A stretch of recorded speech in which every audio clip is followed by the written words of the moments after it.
Good afternoon, boys and girls.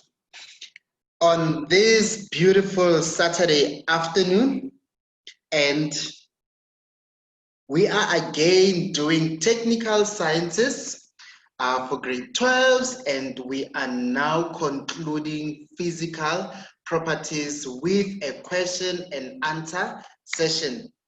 The weather is so beautiful outside. I hope you're enjoying yourself as well, and you've been tuning in to also the rest of the lessons, and you have really gained knowledge.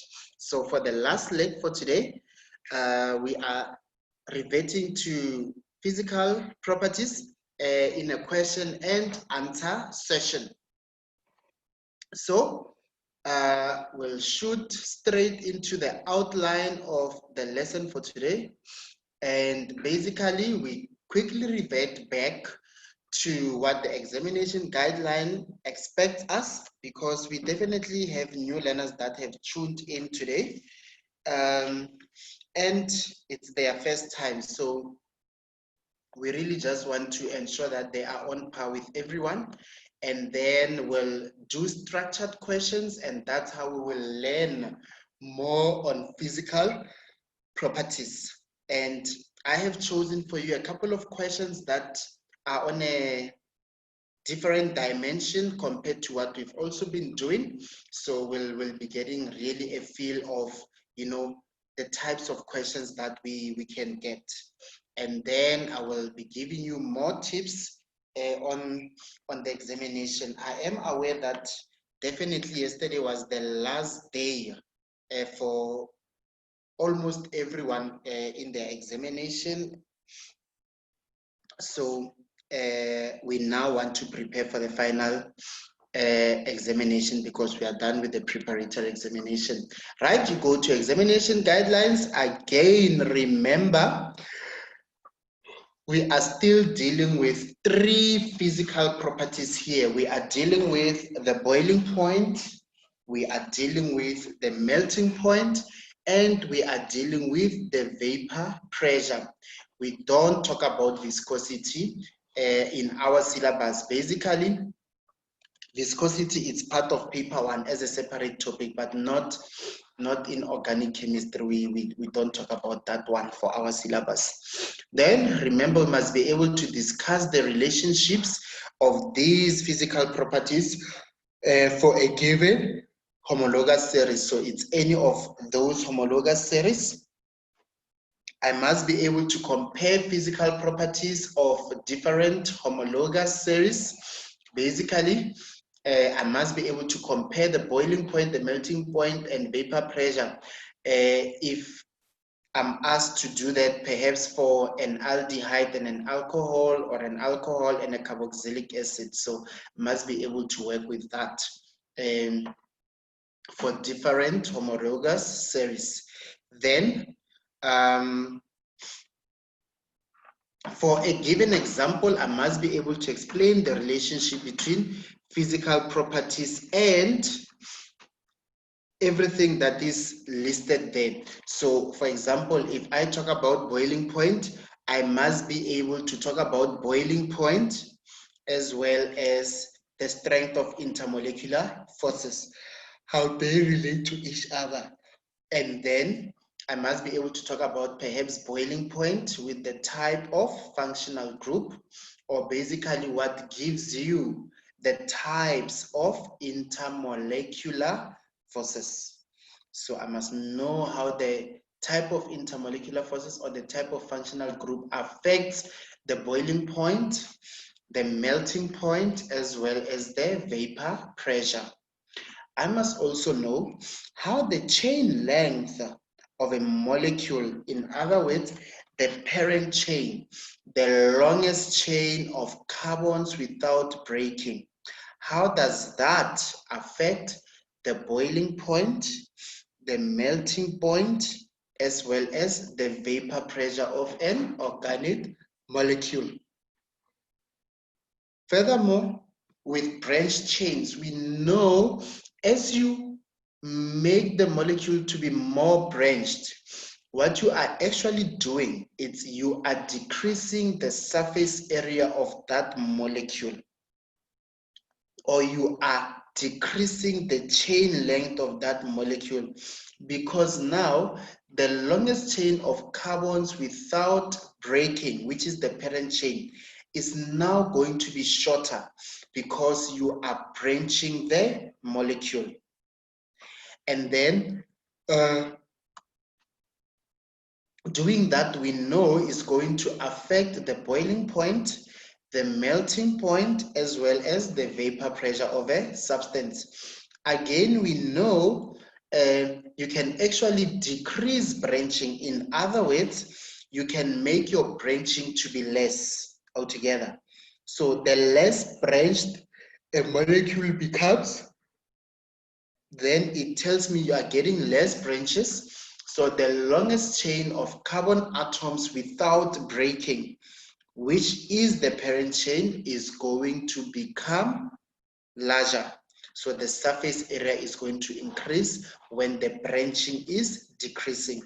And we know that is definitely going to affect the boiling point, the melting point, as well as the vapor pressure of a substance altogether. Right. Then definitions that you must know is, firstly, you must know the definition of the term boiling point.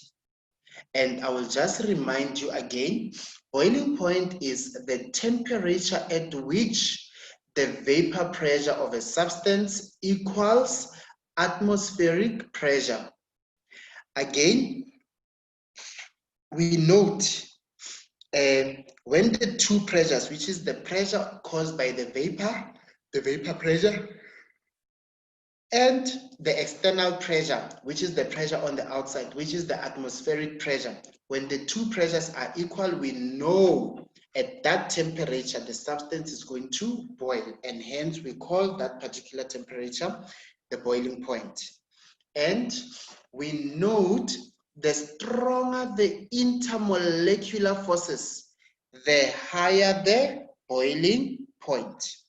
Altogether, in other words, the weaker the intermolecular forces, the lower the boiling point. Then you must know how to define the term melting point. And melting point, we say, it is the temperature at which the solid and liquid phases of a substance are at equilibrium. Now, you must know how to remember this, because by the time you go and write, you have learned so many of these definitions. And when you have learned so many of these definitions, it then tells you that it can be easy for you to forget them if you don't understand them. So we know basically when a substance is melting, you actually have a mix of that solid and liquid phase, and they are at equilibrium. So when it is now the melting point at that particular temperature.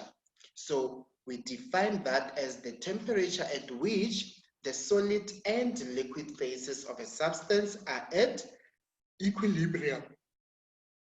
And we note the stronger the intermolecular forces, the higher the melting point. So if your intermolecular forces are strong, then the melting point is also going to be high.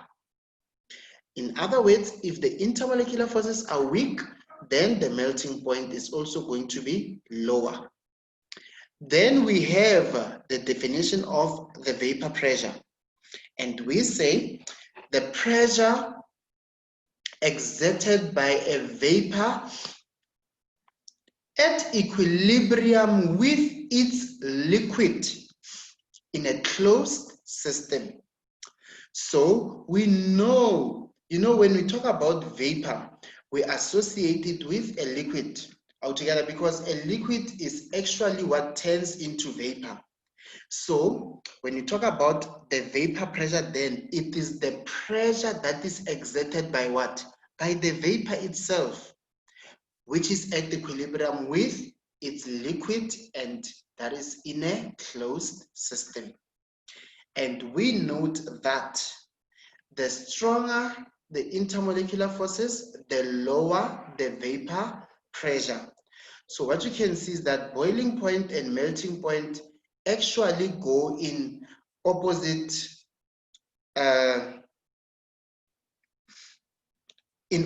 ways, basically, to put it, because we know that in terms of boiling point and melting point, when the intermolecular forces are strong, then the melting point and the boiling point are high. But the opposite is true for the vapor pressure. When the intermolecular forces are stronger, then the vapor pressure is lower altogether. So what does that teach me again? It teaches me the relationship between boiling point and vapor pressure.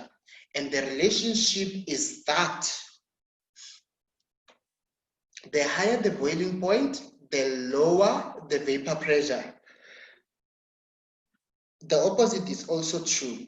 The lower the boiling point, the higher the vapor pressure. And we can also establish the relationship between the melting point and the vapor pressure. So if the melting point is high, then the vapor pressure will be low. But when the melting point is low, then the vapor pressure will be high. So know the relationship between all of them. And also know the relationship between the boiling point as well as the melting point. And we see that the higher the boiling point, the higher the melting point. And the opposite is also true. The lower the boiling point, the lower the melting point. So be aware of this, and even though you don't see them in your examination guidelines, remember you are required to know them. Then let's talk about physical properties of organic compounds. And those physical properties, we just remember that we are dealing with the boiling point, the vapor pressure, as well as the melting point, and we don't really talk about viscosity. And this I've already explained to you in the previous slide. Then we talked about those three different types of intermolecular forces, your London forces, which are the weakest of all intermolecular forces that you get in alkanes, alkenes, and alkynes, which are the most significant there. And then we have your hydrogen bonds. They are the strongest of all intermolecular forces.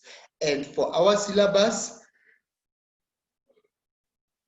we get them between molecules of alcohols as well as carboxylic acids. And those are the most significant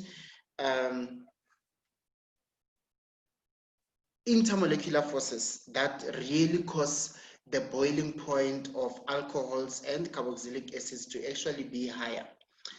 And we know again that the hydrogen bonds, because they are strong, then they must be stronger than all the types of intermolecular forces that we will talk about. And furthermore, we know that the alcohols have, or rather the hydrogen bonds of carboxylic acids, they are stronger than the hydrogen bonds of alcohols. And we know the reason for that is that carboxylic acids have two sides for hydrogen bonding, but alcohols only have one side for hydrogen bonding. Now we move to the first question for today. Now we are given the boiling point of 4 organic compounds, A to D, are shown in the table below. So we go to our molecule,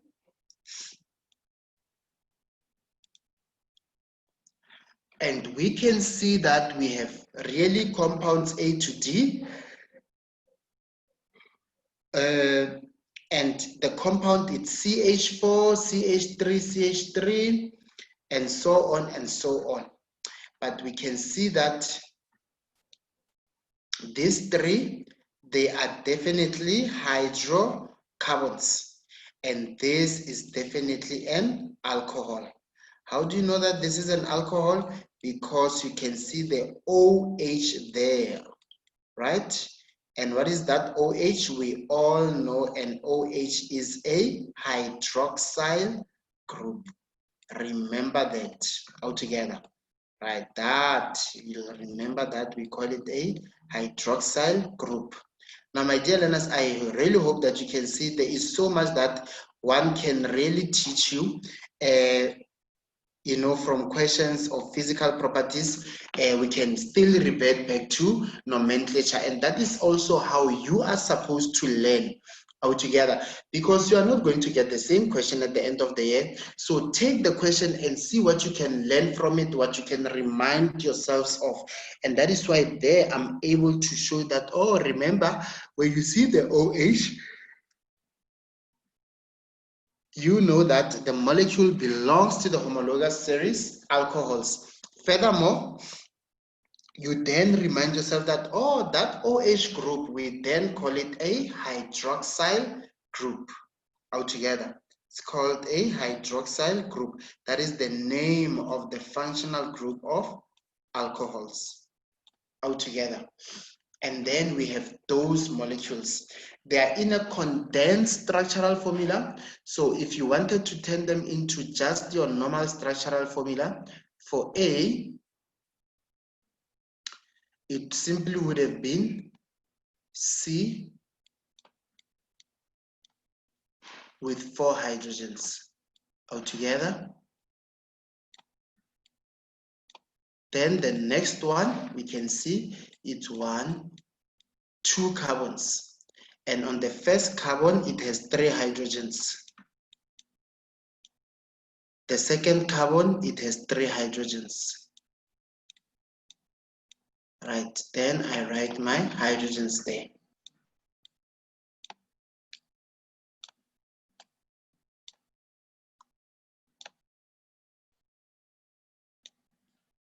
This is A. This is B. Let us draw C. First carbon, hydrogens, 3. Then next carbon, hydrogens, 2. Next carbon, hydrogens, 3.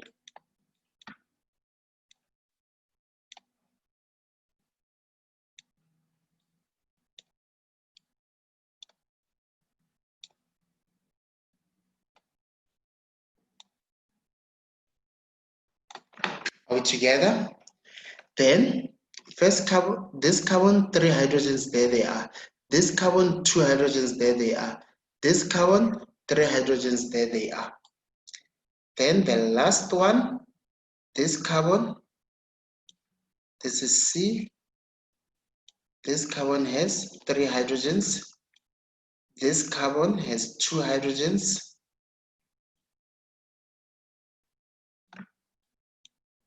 But what else does it have? It also has an OH.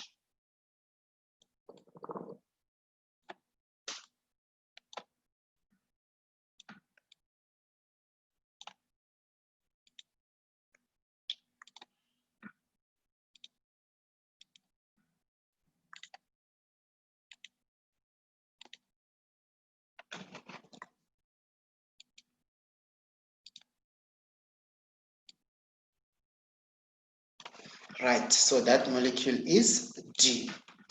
Then for 3.1, we are required to define the term functional group.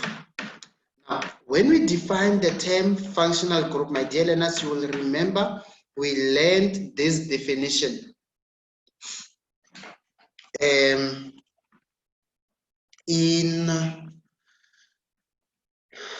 the section on nomenclature. And you'll remember functional group can either be a bond, or it can be atoms, or it can be a group of atoms altogether, my dear learners. So for example here, the OH, those are atoms that represent the functional group altogether. Then here, the single bond between carbon and carbon atoms, is a bond, which shows me that this molecule belongs to alkanes. The OH there shows me that this molecule belongs to alcohols. Altogether, my dear learners, right? So be aware of that.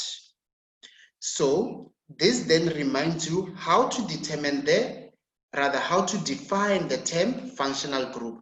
And you'll remember we said it's either an atom, or if it's not just a single atom, it could be a group of atoms. And remember, if it's not a group of atoms, it can be a bond, like in alkanes, the single bond between carbon and carbon atoms. So it's an atom group of atoms, or a bond. And what do these things do?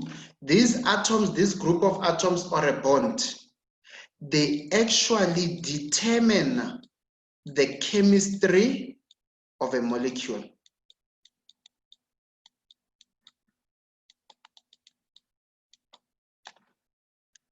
They determine the chemistry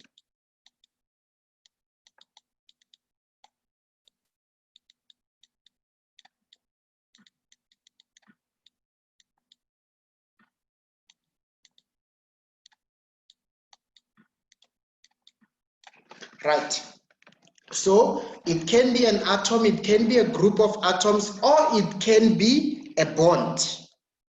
And what do? They determine the chemistry of a molecule. Or we say they determine the physical and chemical properties of organic compounds. So how this molecule reacts or how it boils, which temperature it boils at, which temperature it melts at, the value of the vapor pressure is determined by the functional group. And that is why we say a functional group is an atom, group of atoms, or a bond that determines the chemistry of a molecule. And for that, it is 2 marks or nothing. It means all the keywords must be there for you to get that particular definition, and they must be there, but also in their correct context altogether. Then for 3.2, we are required to write down the name of the functional group of alcohols. So firstly, it must be a name. Secondly, it must be of the functional group of alcohols. So this one doesn't even have anything to do with the table. It's recall work. It's something that you must know. Now, my dear learners, the functional group of an alcohol is that OH there that we see. Altogether, obviously, it will be bonded to a carbon. And we know that is the functional group. And that functional group, it has a name. And we said the name of the functional group of alcohols is a hydroxyl group. It is called a hydroxyl group. So there they just wanted the name. In other instances, they can actually ask you to draw the functional group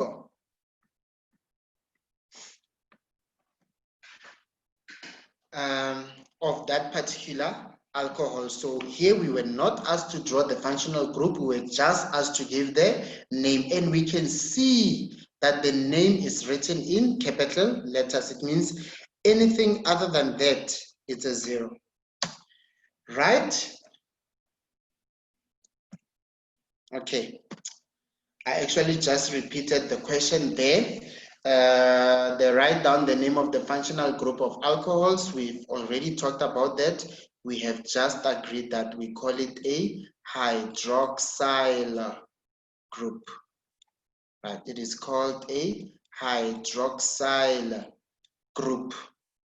Then for 3.3, the boiling points of compounds A, B, and C are compared.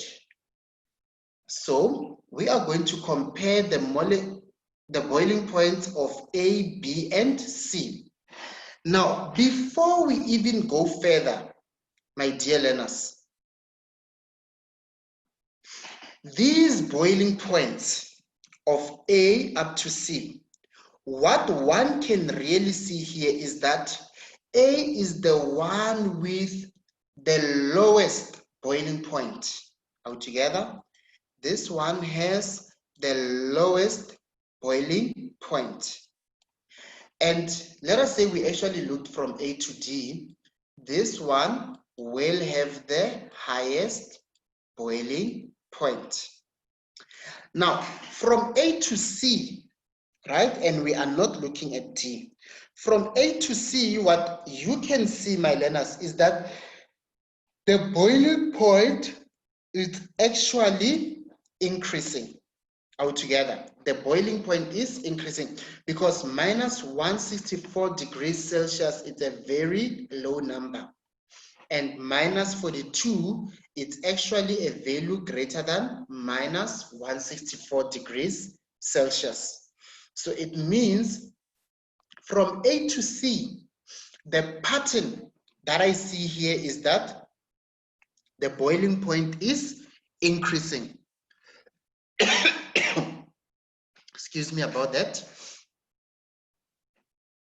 This is because A has the lowest boiling point and C, between A, B, and C, then C has the highest boiling point.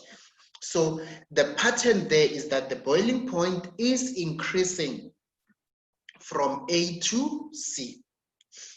What else do I realize here is that actually from A to C, the chain length is increasing.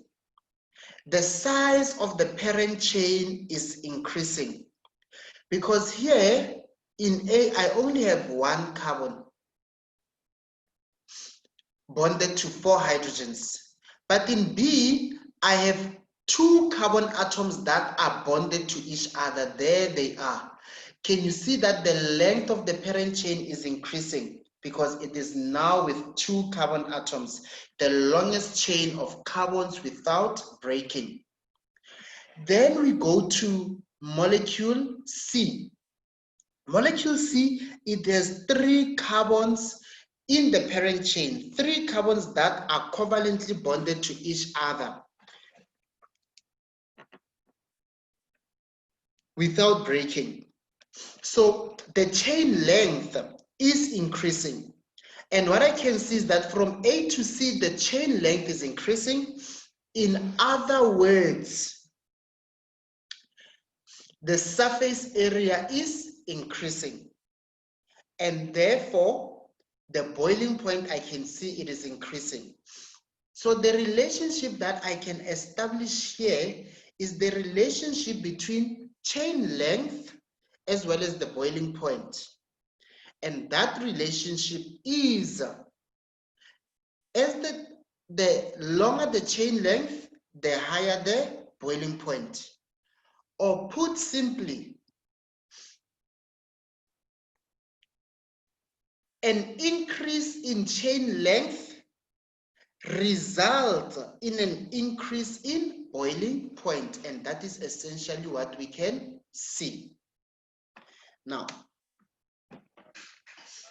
3.3.1, now we get to the questions, but we already understand the trend, or what we call the pattern, in terms of the boiling point and the chain length for A, B, and C. They ask us, in what phase are these compounds at the room temperature? Remember, room temperature is 25 degrees Celsius. Choose from gases, liquids, or solids. Remember, our answer is based on molecule A, B, and C. So we are not going to look at D for these questions. Then I check and I say, okay,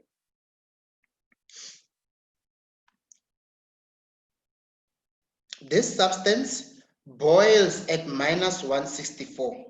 So at minus 164, it's already a gas.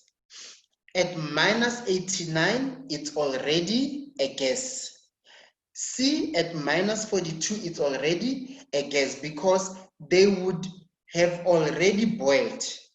Now, by the time the temperature reaches, I'll just write it there, by the time the temperature reaches 25 degrees Celsius, which is a room temperature, or you put them at room temperature, this substance would long have boiled. They would long have turned into a gas. Remember, boiling point, when the temperature is now at the boiling point, then the substance is changing state there from liquid to gas. So when it is changing from liquid to gas, at minus 164, it's already a gas, minus 89, it's already a gas, minus 42, it's already a gas. So if the temperature is now at 25 degrees Celsius, these compounds A to C, they would long have boiled. So they would have been gases. So the correct answer there is that they would have been gases, and you get a mark. Then we are required to name the type of intermolecular forces in these compounds. Now, when you look at A, B, and C, you can see that A only has a hydrocarbon chain, B is also a hydrocarbon chain, C is also a hydrocarbon chain.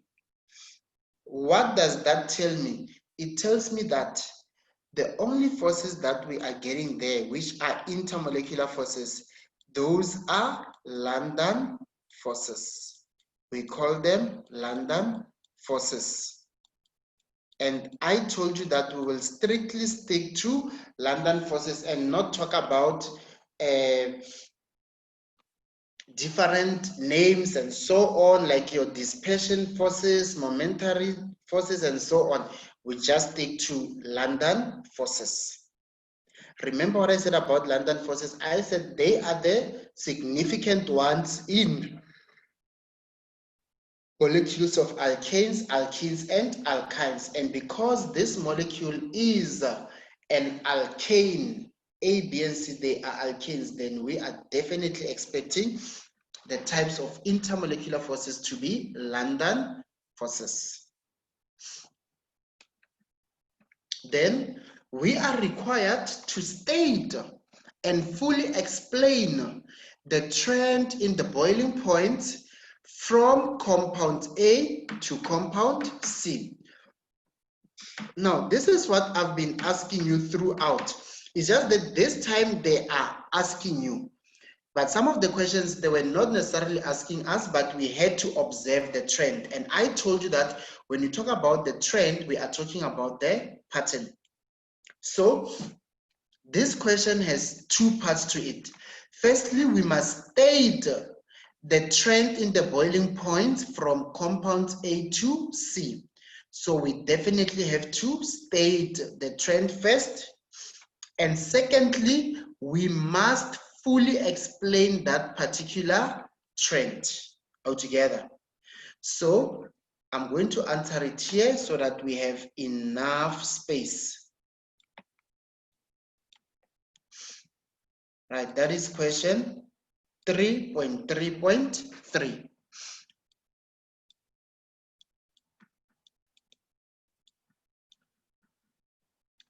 Let us start by stating the trend. What was the trend? We have already discussed it. And the question is very clear. It says from compound A to compound C. In other words, you can't explain in terms of compound C to compound A. It must be from compound A to compound C. So what was happening in terms of boiling point? What was the trend in the boiling point? and I could easily see that definitely from A to C, the boiling point is increasing. So I'm going to answer there.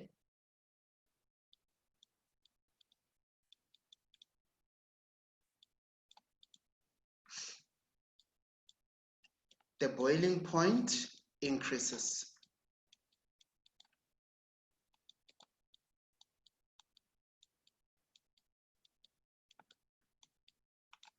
And then I have stated that, right? And you just indicate there nicely. It increases from A to C, although the question was already saying from A to C. Then we must explain why the boiling point is increasing from A to C.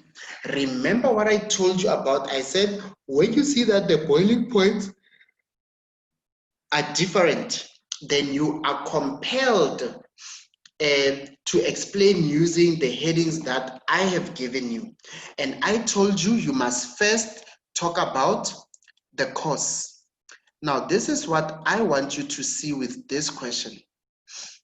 Can you see the examiner there was not compelled, was not forced to actually tell you, explain using molecular structure, strength of intermolecular forces, and energy?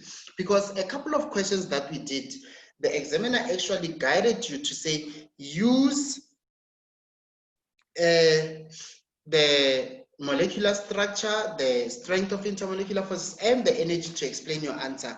But here the examiner has not guided you in that regard, and that is why I told you must always remember the three headings yourself. So we'll start to talk about the cause.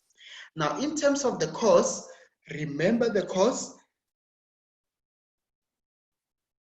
You are going to check the substances that you are comparing, or the substances that you are talking about, and we can see that they are all alkanes. We can see that they all belong to the same homologous series. In other words, when I talk about the cause, I have to talk about the chain length. I have to talk about the surface area. So my answer there will start by saying surface area increases.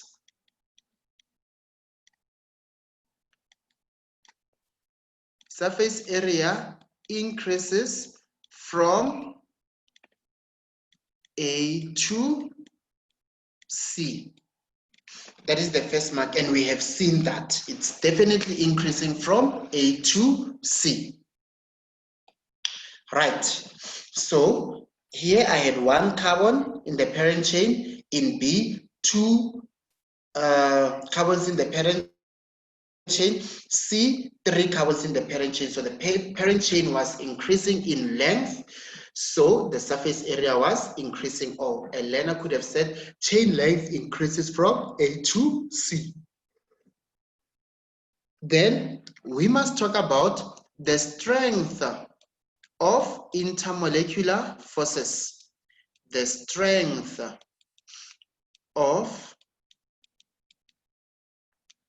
intermolecular forces. And as always, remember, IMF is not acceptable. So you don't write that, you write it in full. I just want to save us time and we will be able to do more questions. Then, if the surface area is increasing, then it tells me that the strength of the intermolecular forces is also increasing, because when the chain length is longer, the intermolecular forces are stronger. But when the chain length is shorter, then the intermolecular forces are weaker. And that is basically on surface area. So because the surface area is increasing from A to C, it means the strength of the intermolecular forces is also increasing from A to C. So I'm going to say there,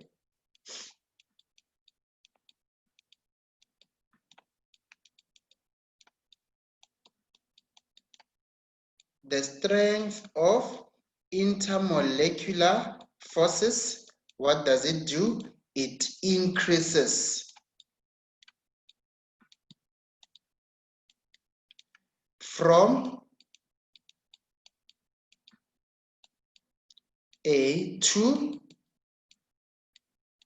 C. Altogether, it definitely increases from A to C. That is going to give you another mark. Then we must talk about the energy. That is the third heading. Now, when you talk about the energy, what do we need the energy for? We need the energy to overcome the intermolecular forces. We need the energy to break down the intermolecular forces. Now, if the strength of the intermolecular forces is increasing from A to C, we know that the stronger the intermolecular forces are, the more energy we'll need to break them down or to overcome them. So it means I actually require less energy to break down the intermolecular forces of A, but I need more energy to break down the intermolecular forces of C. In other words, the energy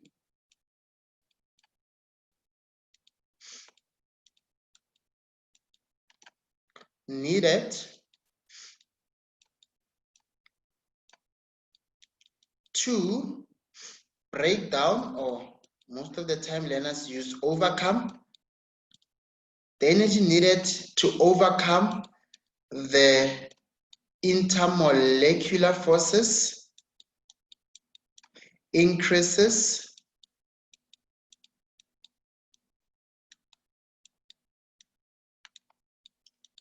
from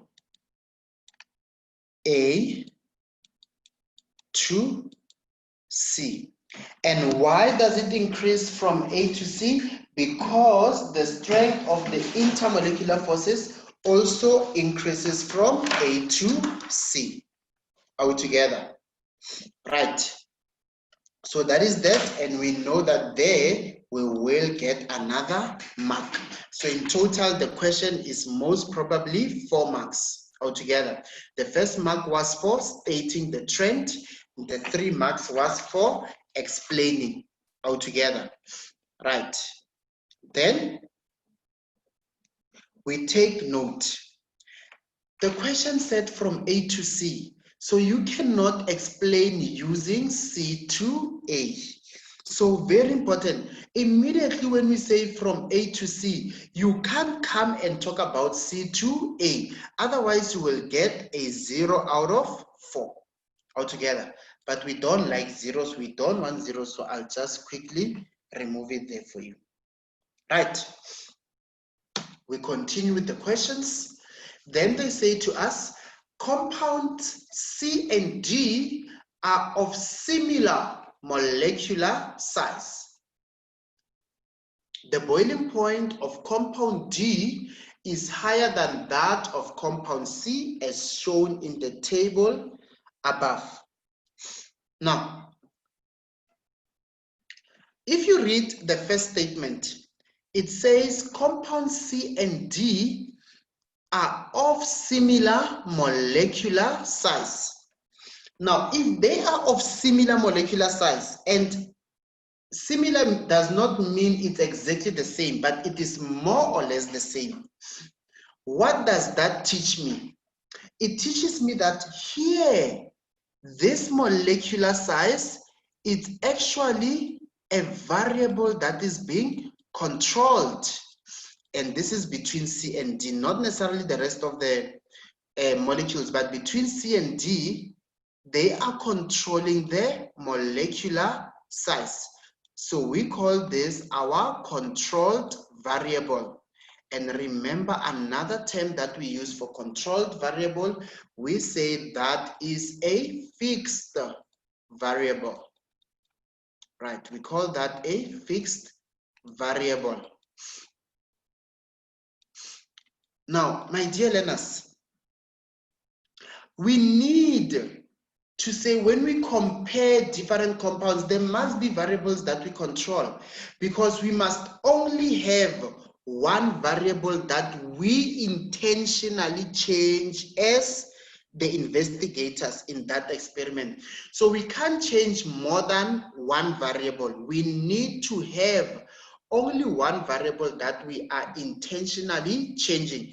In other words, we must have one independent variable, one variable that we intentionally change so that we can see what is causing the boiling point to change. And that is why here they ensure that they are controlling the size of the molecule, the molecular size. Then we note that the boiling point of compound C and D, they are different, and that of D is higher than that of C. And we quickly validate that, yes, D has a higher boiling point, it's 78, and C has a lower boiling point, which is minus 42. Now, when we look at compound C and D, we can see that compound C is this one, which belongs to alkanes. That one is propane. And then D, it's ethanol. It belongs to alcohols. So these molecules are from different homologous series. And therefore, I can see that they are going to have different types of intermolecular forces because the other one is an alkane, and which is C, and D is an alcohol.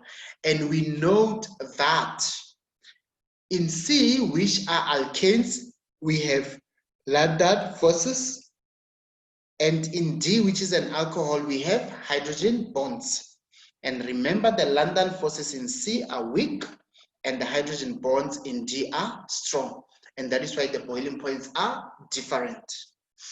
It has to do with what? With the types of intermolecular forces, because the homologous series are different. Then the first question says, give a reason why it is fair to compare the boiling points of these two compounds. Explain why it is fair. Basically to say why it is correct, why is it acceptable that we can actually compare the boiling points of these two compounds.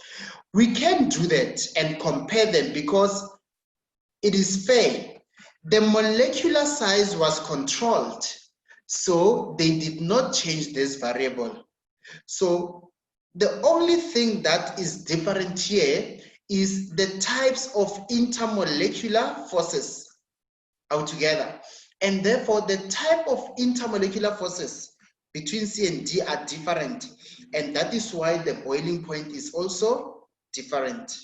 And therefore, it means there is one variable that is intentionally being changed here, which is the type of intermolecular forces, which is the independent variable. So this investigation becomes valid altogether. It becomes valid because there is only one independent variable.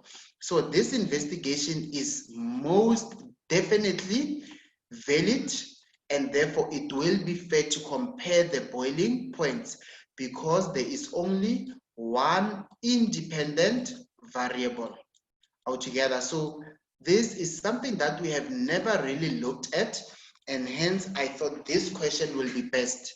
So you can only compare boiling points of different compounds if it is fair to do so, and it only becomes fair if there is only one independent variable altogether.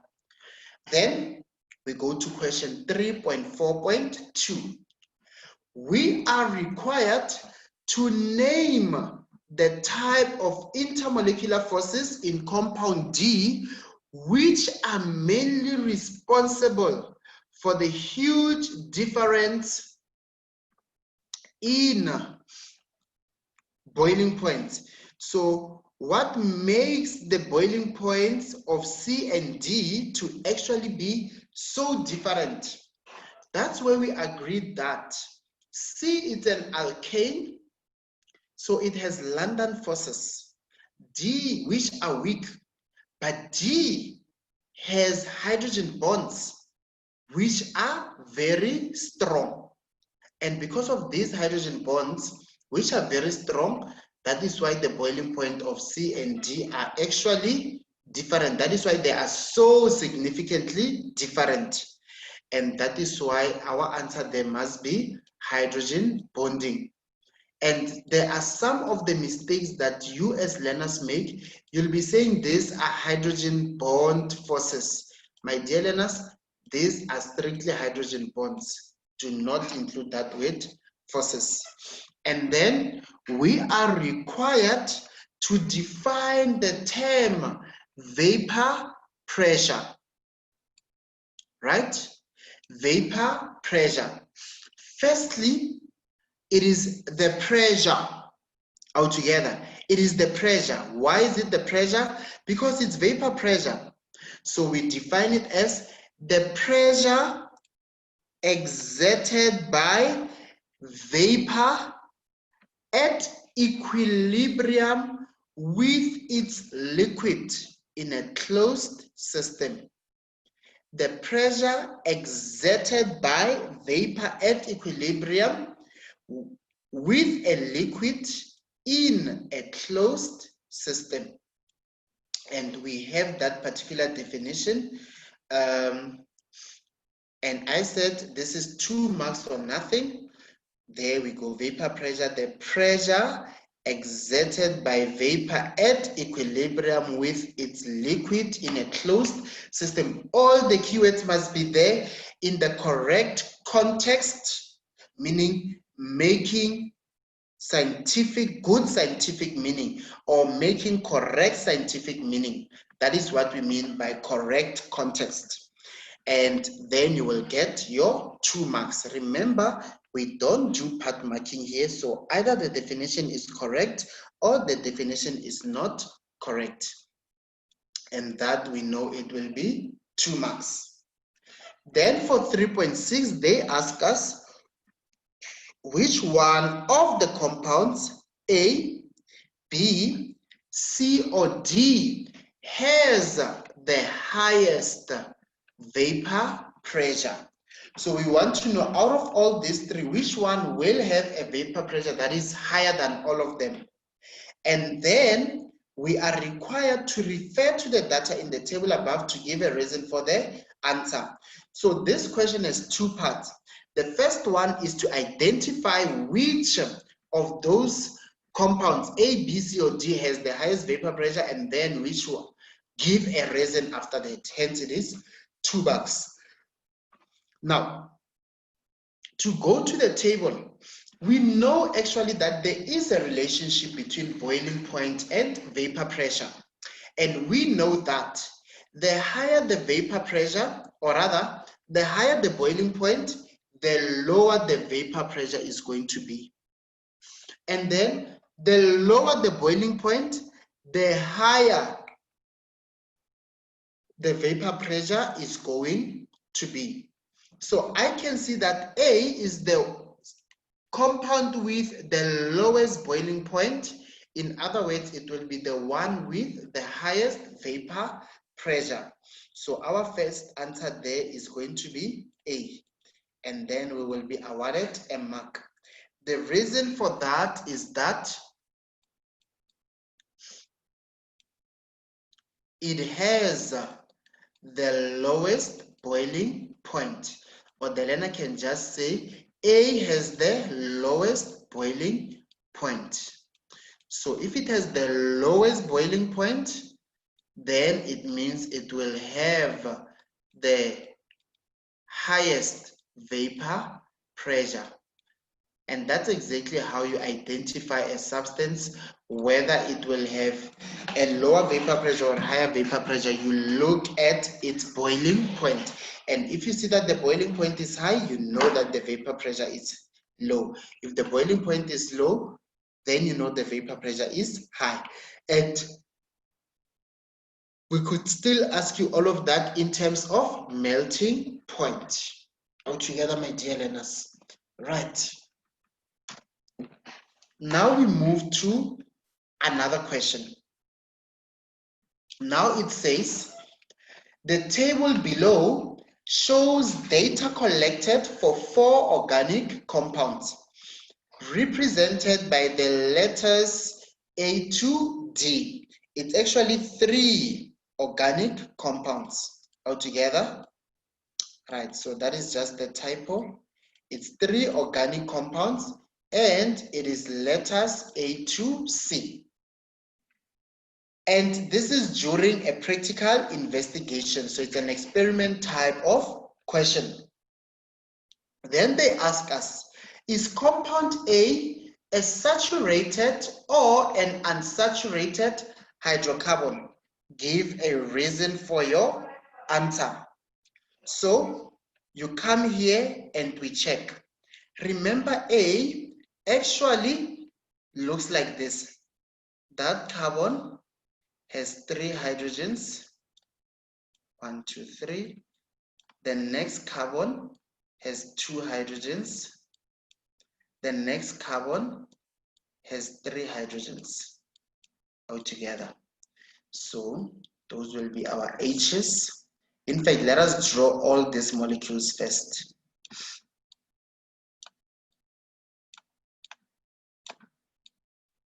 Right. So this one is molecule A. Let us go to molecule B. Organic compound B. First carbon, there's 3 hydrogens. This next carbon, that is not the first carbon. The first carbon is actually the one that I'm drawing now, but these carbons look like this from left to right. The one on the right has 1 hydrogen and then it has an oxygen, and we know an oxygen must always form a double bond if it is just oxygen. So this will be double O. Then I have my H. Sorry about that. Remember, each carbon needs to have 4 bonds. So there, I'm going to have an H. There, I'm going to have an H, an H, as well as an H. So the molecule looks correct. So what can we see there about A and B? I can see that A is an alkane. What can I see about B? I see that B is definitely an aldehyde. How do I know that B is an aldehyde? Because there I see the functional group, which is the formyl group altogether. That one there on the first carbon. Then the next molecule is molecule C. So if it is molecule C, then we just quickly draw it. 1 carbon with 3 hydrogens, another carbon with 2 hydrogens, as well as an OH. Then I put my hydrogen there, my hydrogen there, my hydrogen there, my hydrogen there, and another hydrogen there. Then I see that, oh, this one, which is C, is definitely an alcohol. And this is very important, my learners. It's your groundwork.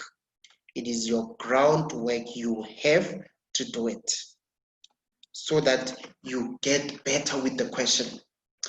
Then they asked us, is compound A saturated or an unsaturated hydrocarbon? Let us look at it there. It's a hydrocarbon, definitely single bonds between carbon and carbon atoms. So definitely the correct answer there is saturated. That is the first mark. The second mark will be for us giving a reason for our answer. Now, what is the reason for the answer there? Why are you saying it is saturated? Remember, you say it is saturated because it contains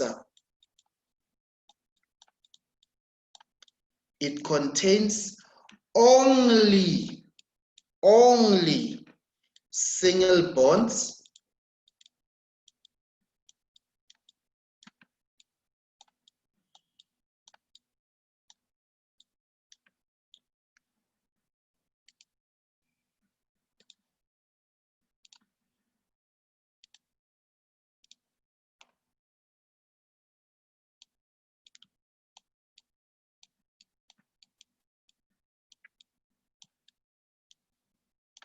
contains only single bonds between carbon atoms. So my dear learners, between these carbon atoms, these 3 carbon atoms, it's only single bonds. And that is why it must be clear that it's only single bonds.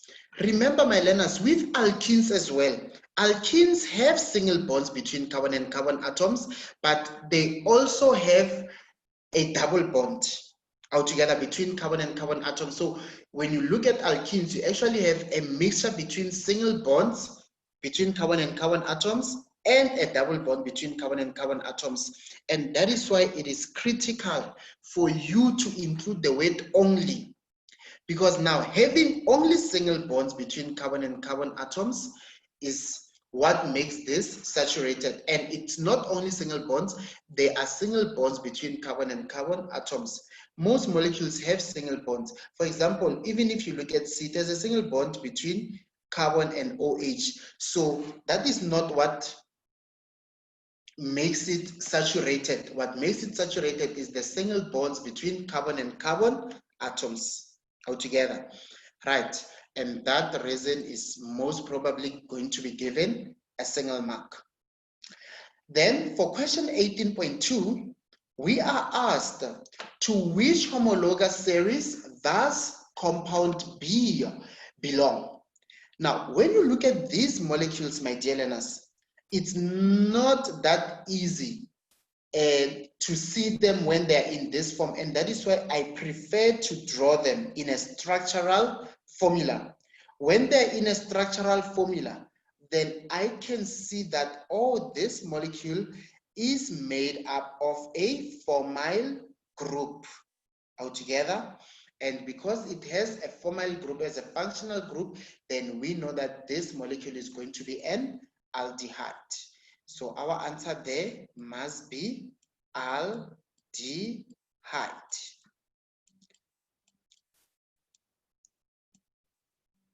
Aldehyde, and that is going to be awarded a single mark. Then we are required to write down the IUPAC name for each of the following compounds. We must give the IUPAC name of compound B. Now, compound B number 1, I can see that it is definitely an aldehyde. I can see the longest chain of carbon atoms without breaking, it's 2 carbon atoms. So the name is going to begin with F. And it is an aldehyde, so the name must end with Al. But remember, you cannot say this is ethyl.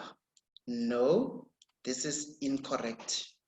So to rectify this, my dear learners, we say, okay, say the name must definitely start with F because of 2 carbons in the parent chain.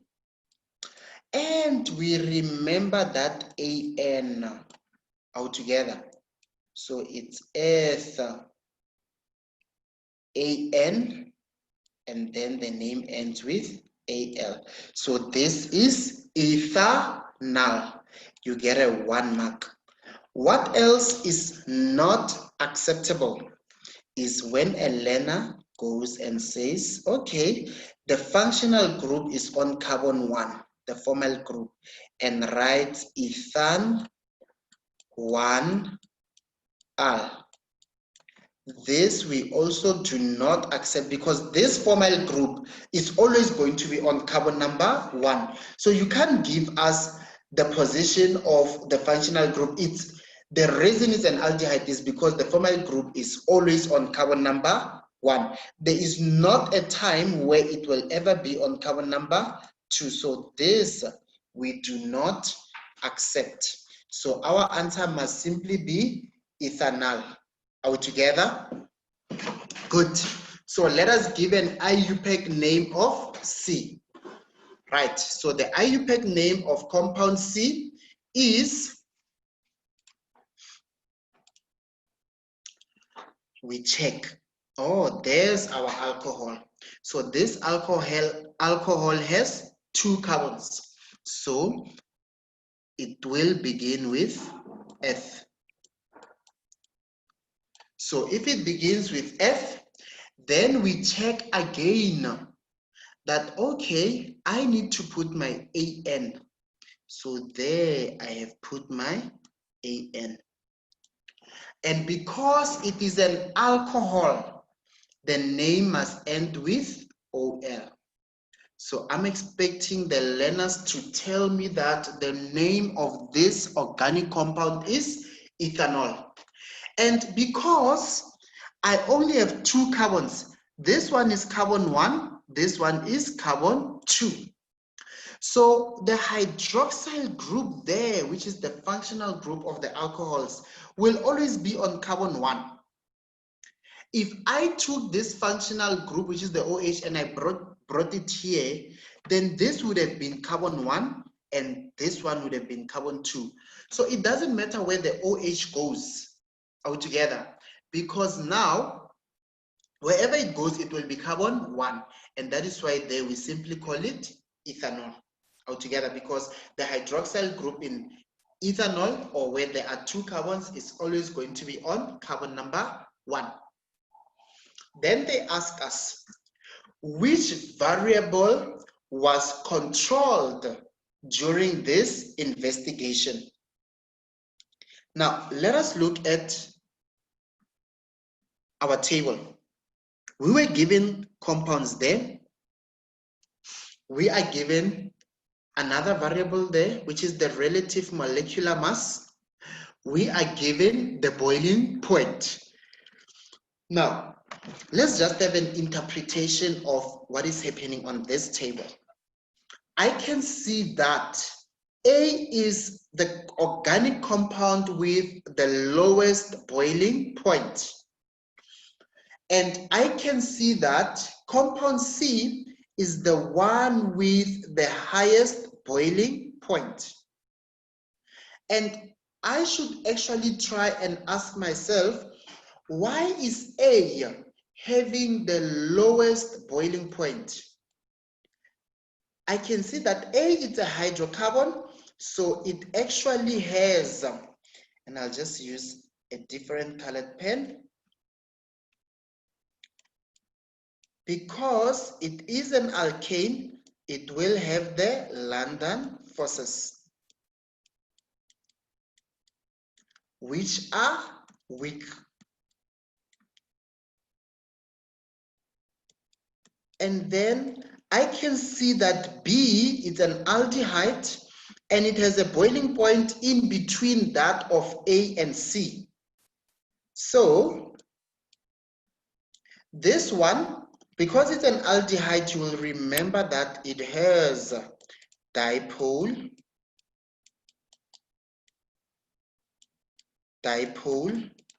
forces.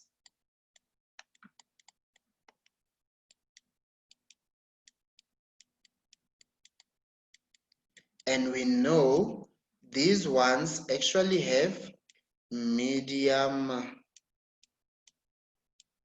strength.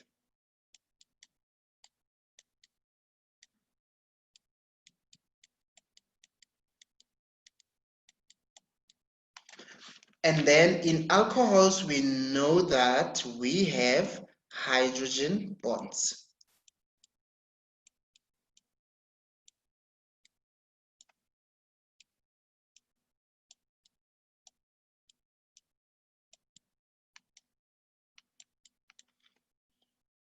And they are the strongest. So we have a good idea. Now, check them, my dear learners. Can you see when I compare A to all of them, it is because of London forces that are present in A, which are weak, and therefore the boiling point becomes low. Why? Because we know the lower the boiling point, the weaker the intermolecular forces.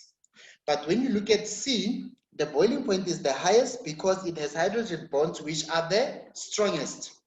And then we have B, which is dipole forces, and they have medium strength, and that is why the boiling point is somewhere between those of A as well as C altogether. So what can you see here, my dear learners? You can actually see that, number one, the London forces, the dipole forces and the hydrogen bonds are what we refer to as the independent variables, because that is the variable that is intentionally being changed during this practical investigation altogether. We are changing that intentionally so. Then when the types of intermolecular forces are being changed, the boiling point changes as well. What does that tell me about the boiling point? It tells me that the boiling point depends on the types of intermolecular forces. So the boiling point is the dependent variable. But which variable are we not changing? Can you see the relative molecular mass is similar? And I'm not saying it is the same, it is similar. It is the same between A and B, but with C, it is similar to the relative molecular mass of A and B. So it means the relative molecular mass is not being changed.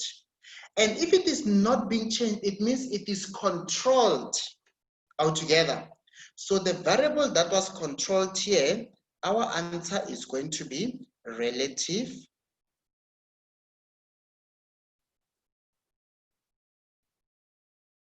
it will be the relative. Okay, I actually wanted to use that space for something. Let me just do that.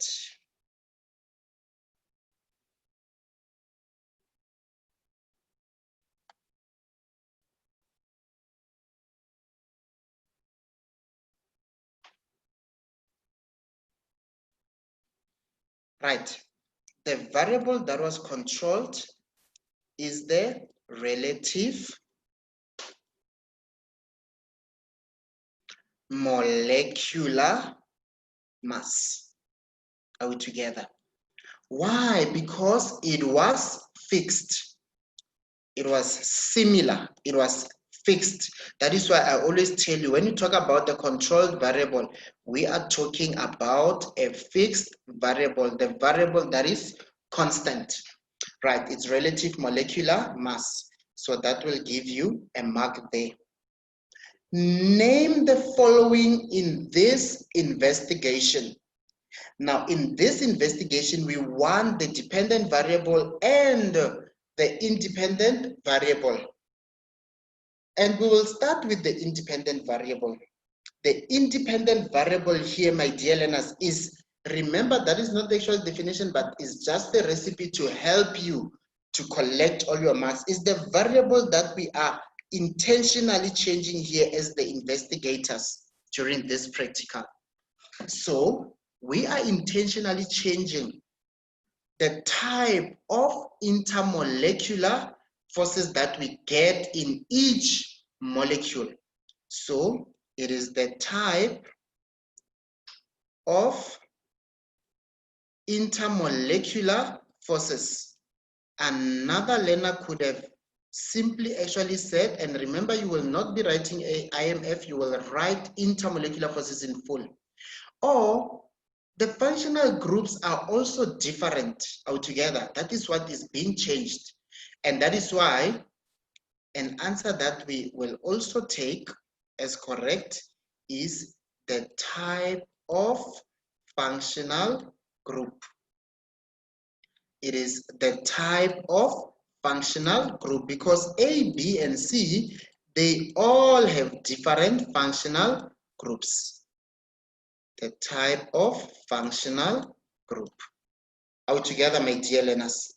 So remember, the type of functional group is actually what causes the intermolecular forces to be of different types, because the type of functional group actually determines the polarity of that particular molecule.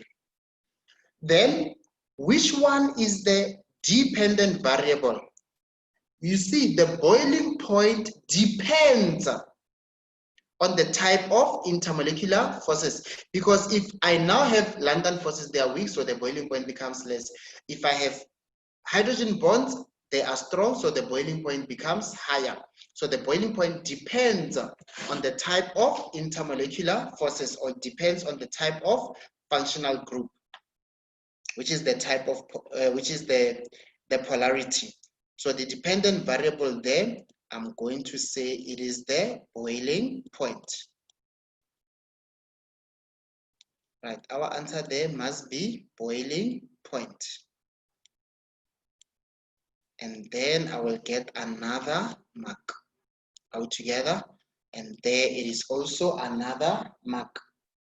Then, in question 18.6, we are being told to refer to intermolecular forces to explain the difference in boiling points between compounds A and C. So we must now explain why the boiling point of compound A and C are different. Now, my dear learners, even though they said refer to intermolecular forces, because one might just interpret this as just having to talk about intermolecular forces. That is just some guidance. We know that we will still stick to our 3 headings altogether. So for 18.6, let's try a different color. Let's see if that one is going to be nice. For 18.6. So this is an answer for 18.6. I said we must talk about 3 headings. Our first heading, it will be that of the course. Now, when we talk about the course, what did I say to you? We look at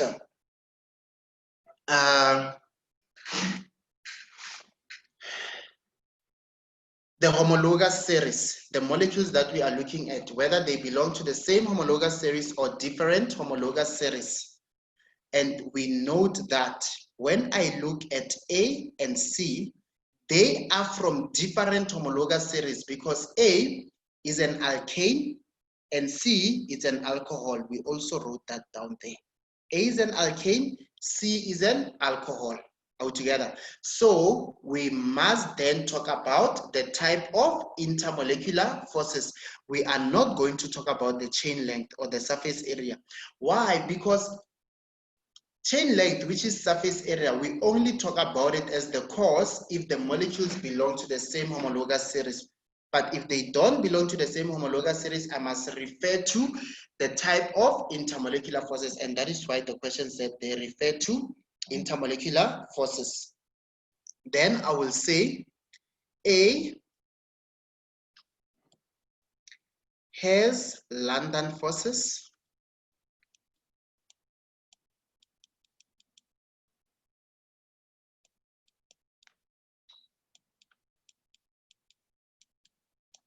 And B has, remember A is an alkane, so it will have London forces.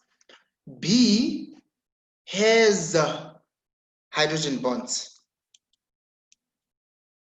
Why do we say B has hydrogen bonds? Because it is an alcohol altogether.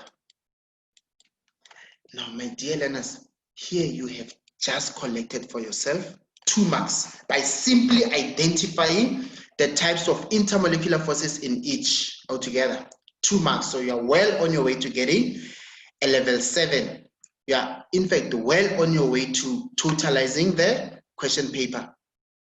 Then, the next one, you know, we talk about the strength of intermolecular forces.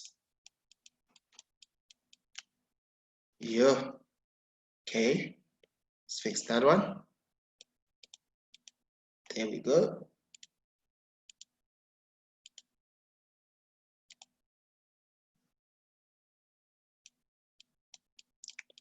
we talk about the strength of intermolecular forces. Now, what do you know about the strength when you compare them? Obviously, the hydrogen bonds of B are stronger than the London forces of A altogether, because hydrogen bonds are strong and London forces are weak. So when you compare the strength, you will say the intermolecular forces of B are stronger than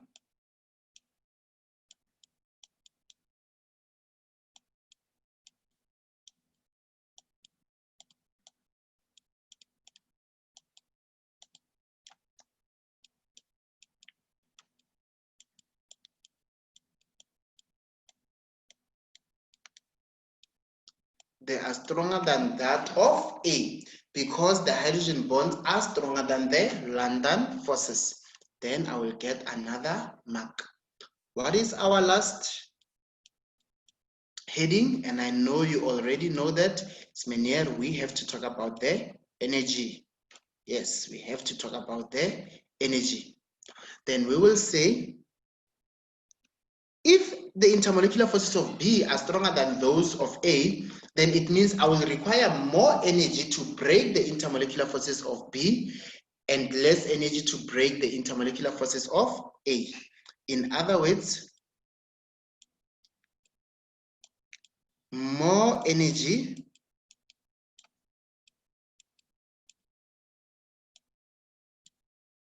is needed to break, or most of the time you'd use overcome. More energy is needed to overcome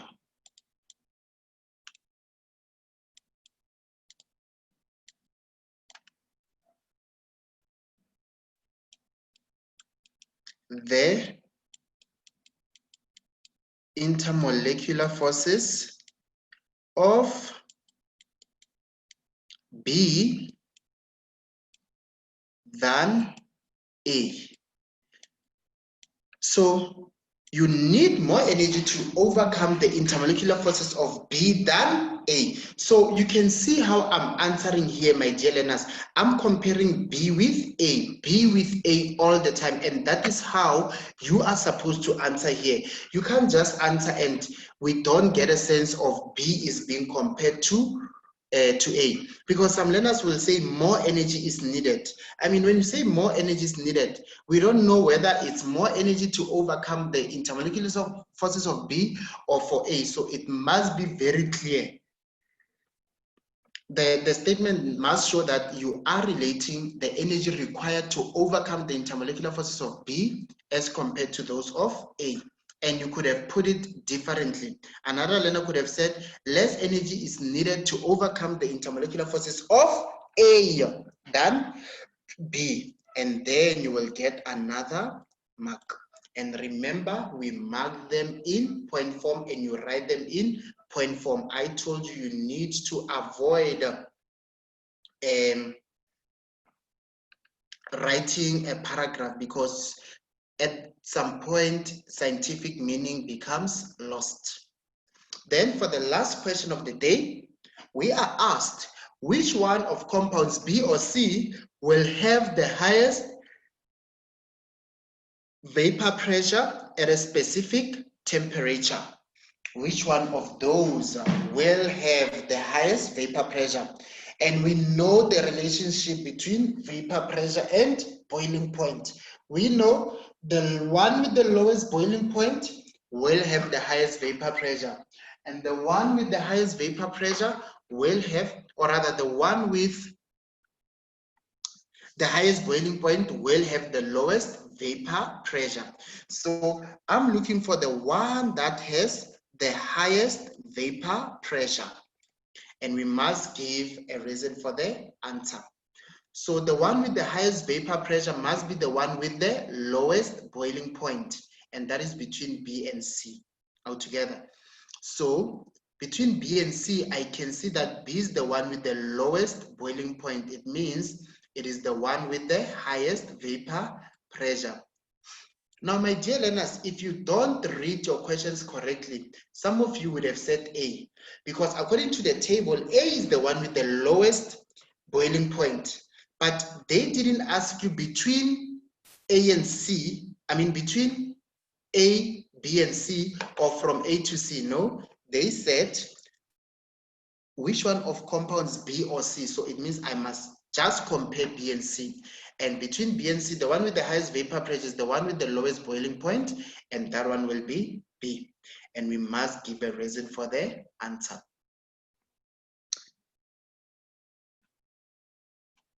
Okay. That's where we say B has the lowest boiling point. Altogether, B has the lowest boiling point. And that will be the second mark. So my dear learners, please be very careful about this type of questions. So this basically concludes our lesson on physical properties, and it actually concludes our revision on organic chemistry, because so far now we have done our physical properties, we have done our nomenclature, and we have done our organic reactions altogether. So please ensure, my dear learners, that you collect all the marks. All the marks must be collected. This topic is part of paper 2. Make sure that you are good at it. And it forms the first part of your structured questions. They'll be between question 2, 3, and 4. And I'm expecting you that you will do the groundwork. The answers are, yes, visible sometimes, but some of them you have to go and dig. And if you don't dig the answers, my dear learners, you will not be able to deal with this section of the work. So I am really pleading with you, do the groundwork. And I am specifically choosing topics that are also challenging you and where I'm really trying to ensure that it gets better for you, so that you are able to totalize your question paper. I want to tell you now that you can totalize the question paper, because we ask you everything that you are being taught in class, and we ask you everything that is in the examination guidelines. And if you do well, you know that you can get yourself some space at university and other programs that you're interested in, and your bursary. So I want you to do well. Do not give up on organic chemistry. It's really a beautiful section that you can really obtain all the marks in. So in preparation for Monday, we will be starting with electric circuits, because I know that it is also a challenging topic. So I really want to acquaint you with the knowledge that you need so that you can do better in that particular section. So as you do that and you prepare and you revise together with me, make sure that you send me questions to stemdigitalschool@africateengeeks.co.za, and then I can help you with anything that you do not understand. Thank you so much for chilling with me over this beautiful Saturday, and I just want you to enjoy the rest of the day further. And remember, study, study, study, but study smart. Thank you and goodbye.